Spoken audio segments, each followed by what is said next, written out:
अति केलं आणि हसू आलं जे म्हणतात ना, अति केलं भाजपाने.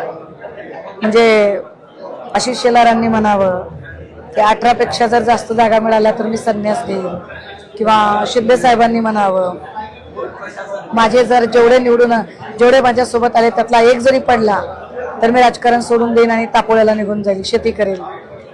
कितीतरी असे स्टेटमेंट आहेत. किंवा नवनीत राणाने दमची भाषा करावी.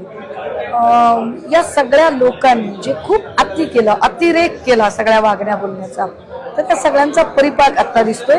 पण या सगळ्यांमध्ये मला असं वाटतं, आणि कदाचित ही पहिली निवडणूक असेल की मोदीजींना शेवटपर्यंत सूर सापडला नाही. म्हणजे दरवेळेला काहीतरी वेगळं विधान, दरवेळेला काहीतरी वेगळे स्टेटमेंट ते करत होते आणि बुडत्याचा पाय खोलात म्हटल्यासारखे पुन्हा पुन्हा ते गळात रुतत जात होते.